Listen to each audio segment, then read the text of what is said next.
ऋषिकेश से बीटल्स आश्रम पहुंचने के लिए जानकी सेतु से स्वर्गाश्रम की ओर आते हैं। नीचे उतरते ही दाईं ओर मुड़कर वेद निकेतन के सामने से करीब 400 मीटर चलने पर हम स्वर्गाश्रम के दक्षिणी छोर पर पहुंच जाते हैं।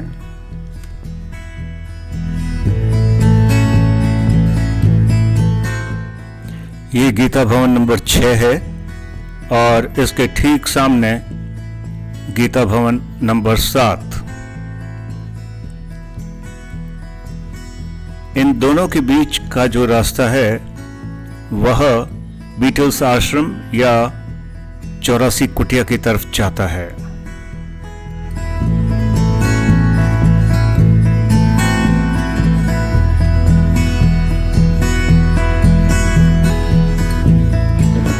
और खूब सारा पानी अभी बारिश के दिनों में ना भी हो तो मैं बहुत बार यहाँ आया हूँ, पहली दफ़ा यहाँ पे जा रहा हूँ। दूसरा रास्ता है जो मोटरेबल है, आप स्कूटी लेकर या फिर कार लेकर भी यहाँ तक पहुँच सकते हैं।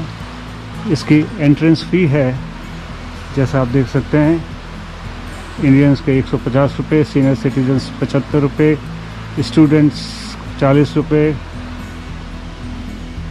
ये जो 84 कुटिया मेडिटेशन सेंटर है ये राजा जी टाइगर रिजर्व में बना हुआ है।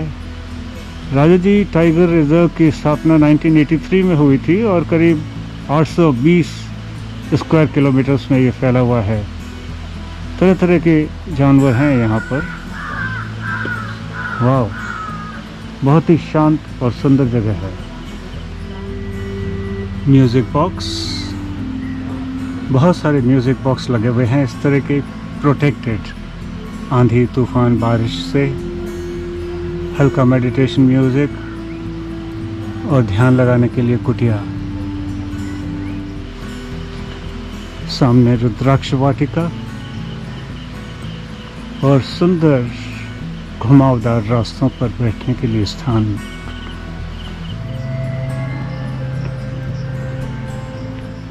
आप घने पेड़ों के बीच से इस प्रकृति पथ पर जा सकते हैं।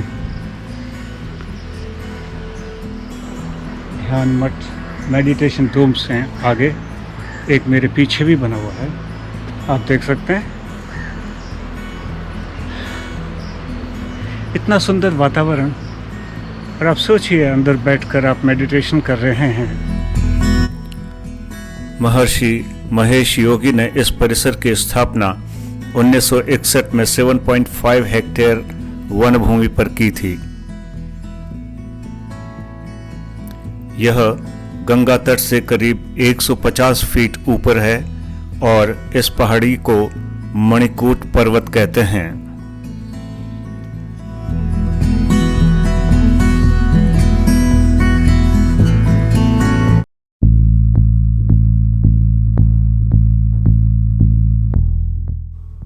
उन्नीस 1960 और 70 के दशक के दौरान महर्षि योगी ने अपने छात्रों को ध्यान की शिक्षा देने के लिए इस स्थान की स्थापना इंटरनेशनल एकेडमी ऑफ मेडिटेशन के रूप में की थी।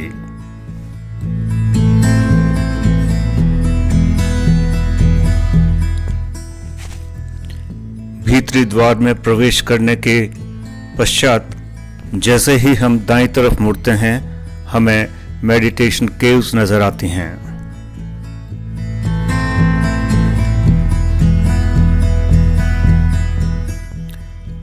इन मेडिटेशन केव्स या ध्यान गुफाओं का निर्माण 1976 और 78 के बीच में किया गया।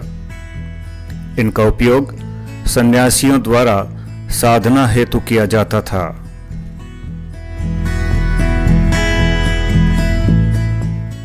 इन केव्स में एक रोशनदान है व ऊपरी तल पर जाने के लिए सीढ़ी है।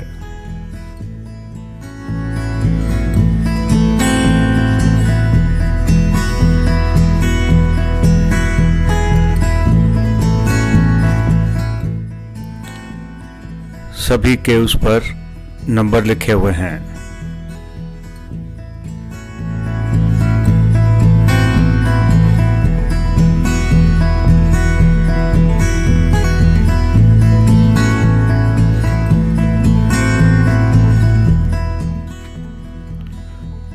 पूरे परिसर में करीब 123 ऐसी ध्यान गुफाएं बनी हुई हैं।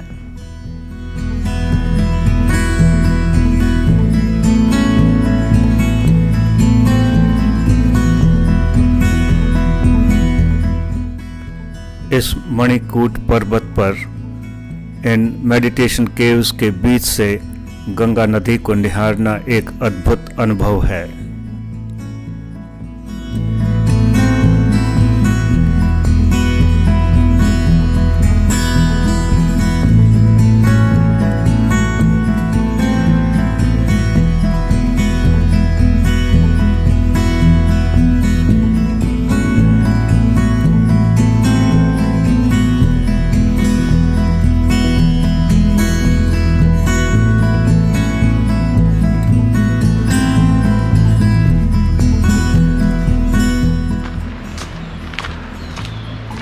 चले ही जाइए बस आप।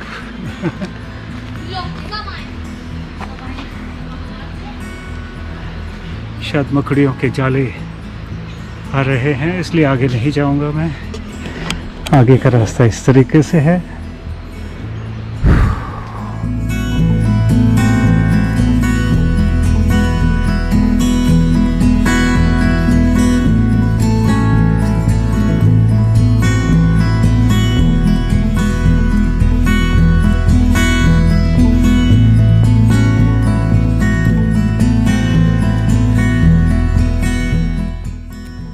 रसोई घर अलग से बना हुआ था। यहाँ पर मात्र सात्विक भोजन ही परोसा जाता था। रसोई के मध्य में एक खुला चौक था जो लकड़ी की जाली से ढका हुआ था और सभी साधक यहीं भोजन ग्रहण करते थे।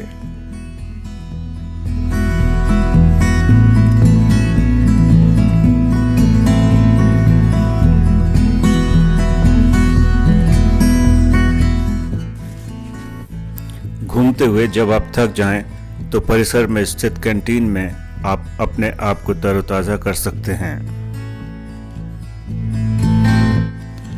कैंटीन के पास ही फोटो गैलरी है जिसमें महर्षि महेश योगी की जीवन यात्रा एवं ट्रांसेंडेंटल टेक्निक से संबंधित सभी पहलुओं को विस्तृत रूप से दर्शाया गया है।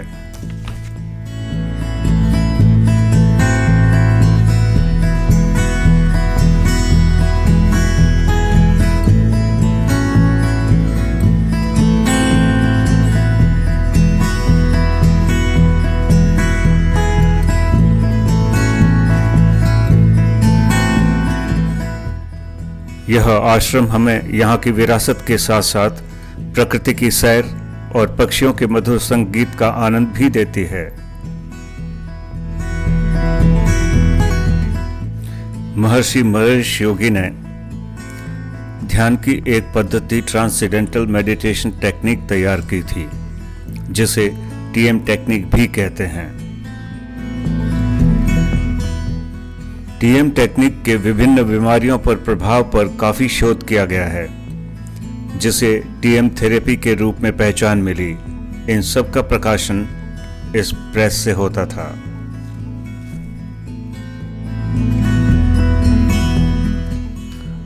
सामने एक तोरण द्वार है और उस पर लिखा है तत्सान्निध्यो वैर त्याग, यानी जब परमात्मा से निकटता होती है तो मन में किसी के प्रति शत्रुता का भाव नहीं रहता है।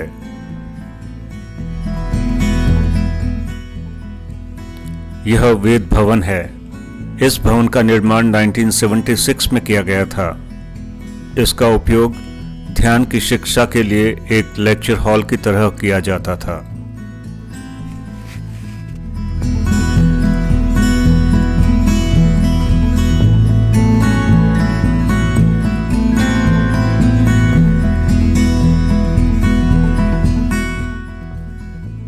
सन 2012 में कैलिफोर्निया के स्ट्रीट आर्टिस्ट पेन ट्रिनिटी ने इस हॉल को पुनः सक्रिय करने के उद्देश्य से द बीटल्स कैथेड्रल गैलरी की स्थापना की, लेकिन फॉरेस्ट डिपार्टमेंट ने ऐसा करने पर रोक लगा दी।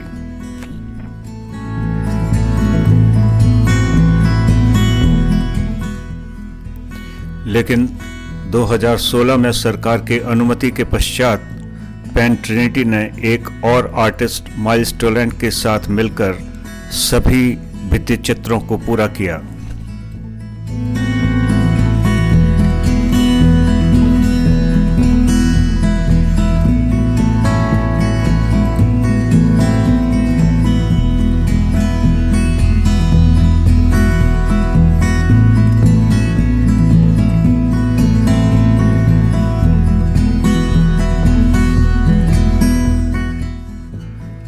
क्योंकि हम बीटल्स के चित्रों के सामने खड़े हैं तो मैं आपको बता दूं कि फरवरी और अप्रैल 1968 के बीच इस अंग्रेजी रॉक बैंड के सदस्यों ने यहां पर ध्यान का अध्ययन किया था। यहां का प्रवास बीटल्स का सबसे रचनात्मक समय रहा, जब उन्होंने प्रकृति, सादगी और अध्यात्म पर आधारित गीतों की रचना की, जिन्हें बाद में व्हाइट एल्बम का रूप दिया गया। बीटल्स के आगमन के पश्चात दुनिया इस स्थान को बीटल्स आश्रम के रूप में जानने लगी।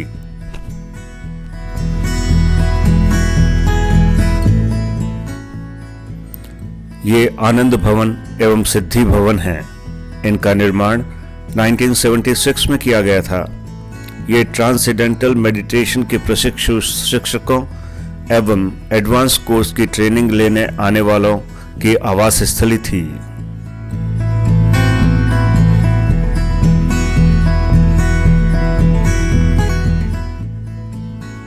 यह इमारत 4 मंजिला है और इसका डिजाइन स्टैब्ड पिरामिड पर आधारित है, जिसके दरवाजों पर मल्टीफॉइल आर्चेस बने हुए हैं।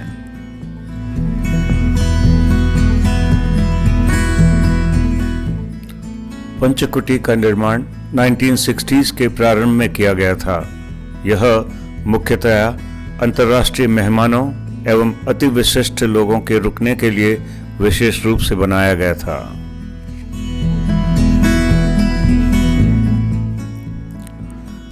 आश्रम के पूर्ण यौवन काल में पूरे परिसर में लाल हिबिस्कस के फूलों से भरे बगीचे थे।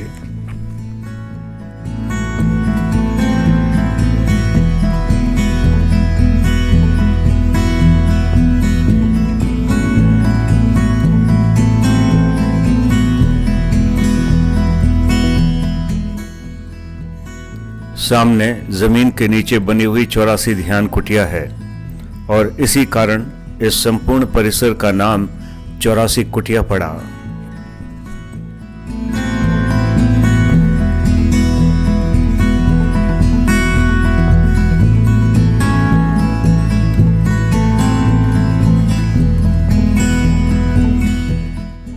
स्थानीय पत्थरों से बनी 84 कुटियों में से प्रत्येक एक शास्त्रीय आसन का प्रतिनिधित्व करती है।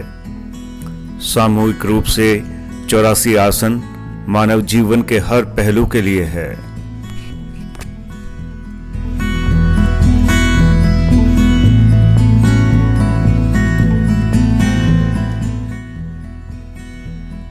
इन कुटियाओं का लेआउट कुछ इस तरीके से है। एक गुफा की तरह लगता है और दाईं और बाईं ओर कुटियाएं बनी हुई हैं।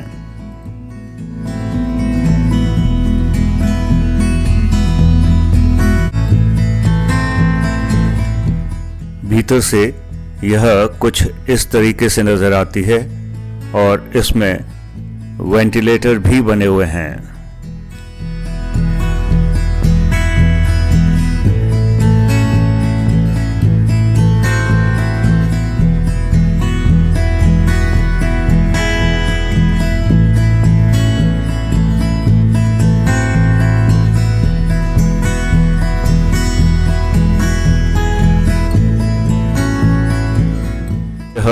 आनंद भवन के पीछे बनी हुई 84 कुटियों की छत है।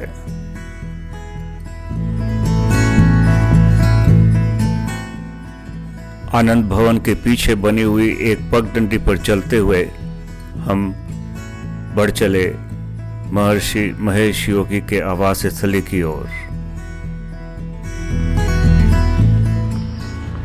ये पाथ बना हुआ है, काफी पक्का पाथ बना हुआ है, आप देख सकते हैं ईंटों का। कई ऐसे छोटे छोटे मेडिटेशन के लिए हट्स बने हुए हैं जहाँ बहुत सारे भित्ति चित्र हैं जो कुछ न कुछ अच्छा मैसेज देते हैं। Be good, see good, everywhere.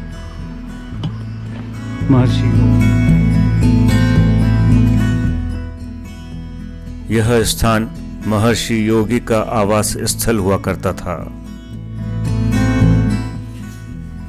अफवाहों के विपरीत यह एक साधारण ईंट, पत्थर और कंक्रीट की इमारत थी।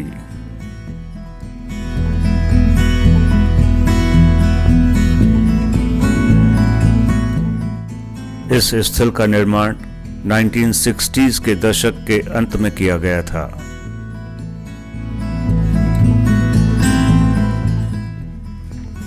इस स्थल में 4-5 कमरे थे व एयर कंडीशनिंग की व्यवस्था थी। एक अंडरग्राउंड ध्यान कक्ष था।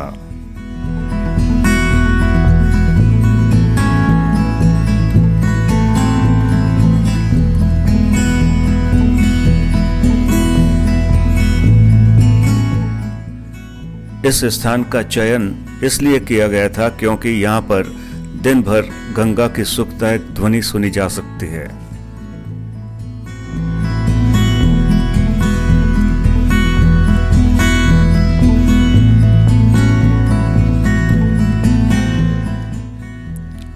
तीन घंटे कब निकल गए हमें पता ही नहीं चला।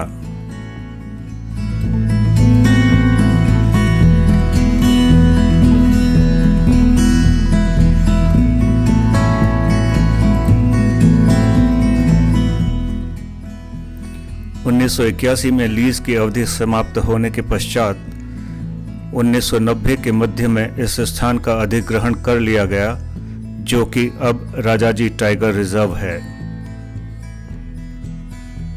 तत्पश्चात यह सुंदर आश्रम असामाजिक तत्वों की बर्बरता एवं जंगल के अतिक्रमण के परिणाम स्वरूप जीर्ण शीर्ण हो गया।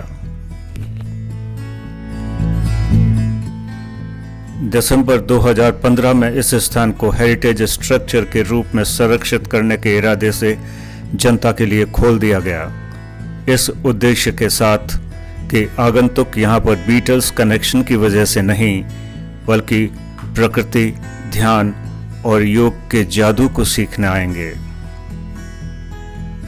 साथियों, मैं डॉक्टर DS चौधरी हूँ और मेरा चैनल है डॉक DSC 70। आशा है आपने सब्सक्राइब किया होगा। यदि आपको मेरा काम पसंद आता है तो please like and share. Thank you very much for watching this episode and see you next time. Bye bye.